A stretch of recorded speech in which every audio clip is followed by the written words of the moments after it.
Assalamualaikum. Sesuai janji saya pada video sebelumnya, di video kali ini kita membahas mengenai satuan berat dan satuan waktu. Apa yang dimaksud dengan berat? Berat suatu benda adalah gaya yang disebabkan oleh gravitasi dan massa benda tersebut. Massa suatu benda bersifat tetap, sedangkan beratnya bisa berubah-ubah sesuai dengan besarnya gravitasi dari tempat benda tersebut berada. Sebagai contoh, apabila di bumi berat kamu 98 Newton, bisa jadi berat kamu di bulan hanya 16 Newton saja. Hal ini disebabkan karena gravitasi di bumi lebih besar dibandingkan dengan gravitasi di bulan. Apa itu Newton, gravitasi, dan bagaimana cara menghitung berat dari suatu benda akan kita bahas di lain kesempatan. Untuk kali ini, pembahasan kita fokus saja kepada satuan dari massa. Mengapa disebut satuan massa? Ada apa dengan satuan massa? Tonton video ini sampai akhir, maka kamu akan mengetahui jawabannya.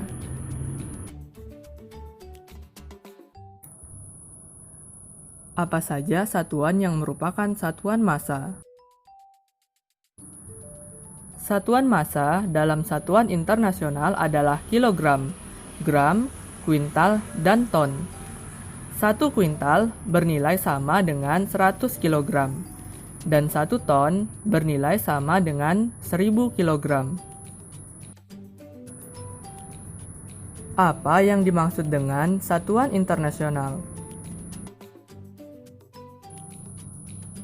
Satuan internasional merupakan satuan yang dapat digunakan oleh negara di seluruh dunia. Awal mula ditetapkan satuan internasional adalah ketika para ilmuwan beranggapan bahwa standar-standar penentuan satuan haruslah berdasarkan ukuran-ukuran yang diberikan oleh alam. Seperti yang pernah saya bahas pada video sebelumnya, bahwa satuan meter mendefinisikan 1/10 juta jarak dari kutub utara ke garis khatulistiwa.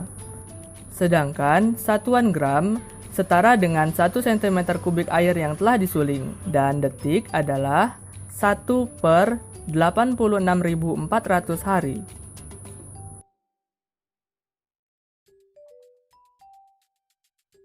Apa alat ukur yang sering digunakan untuk menghitung massa benda?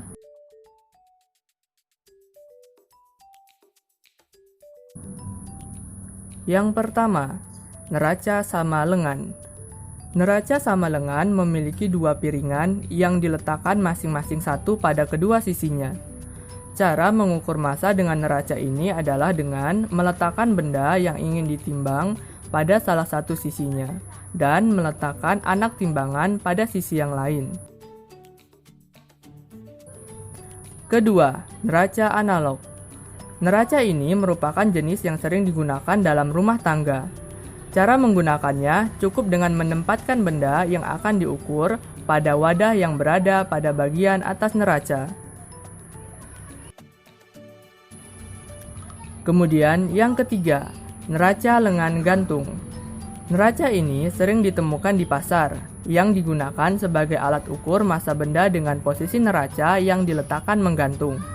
Cara kerjanya adalah membuat neraca yang ditaruh benda tetap seimbang dengan cara menggeser beban pemberat yang berada pada lengan neraca. Neraca Ohaus merupakan neraca yang memiliki ketelitian 0,1 gram. Artinya, neraca ini mampu mengukur massa benda yang sangat ringan. Prinsip kerja neraca ini sama dengan neraca lengan gantung, yaitu dengan menggeser anak timbangan atau beban pada lengan neraca. Yang kelima, neraca pegas. Neraca pegas atau disebut juga dinamometer adalah alat ukur yang bisa digunakan untuk mengukur massa dan juga sekaligus berat benda karena memiliki 2 skala yaitu gram dan newton. Cara kerjanya adalah dengan mengaitkan benda pada ujung pegas. Lalu, pegas akan bergeser. Selanjutnya, tinggal membaca hasil pengukuran pada skala yang ditunjuk oleh pegas.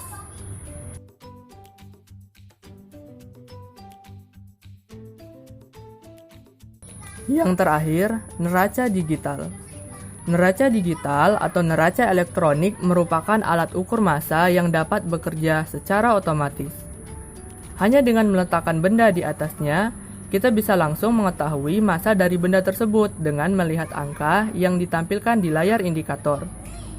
Ketelitian neraca ini juga tinggi, yaitu 0,001 gram, sehingga mampu mengukur benda yang memiliki massa sampai dengan 0,001 gram. Demikianlah serangkaian penjelasan mengenai satuan massa yang sering keliru dalam penyebutannya. Yang sering terjadi adalah penyebutan istilah berat saya 56 kg. Walaupun sudah diketahui bahwa kilogram adalah satuan massa, menyebabkan kebiasaan yang tertanam sejak dulu. Tapi ini hanya sebuah penyebutan peristilahan, tidak perlu dipermasalahkan, cukup dipahami makna yang sebenarnya dan memperbaiki diri masing-masing. Pada kesempatan selanjutnya, kita akan melanjutkan pembahasan mengenai satuan, yaitu satuan waktu. Sampai jumpa di video belajar dari Google selanjutnya. Terima kasih telah menonton. Semoga video ini bermanfaat. Dukung channel ini dengan like, komen, dan subscribe. Terima kasih.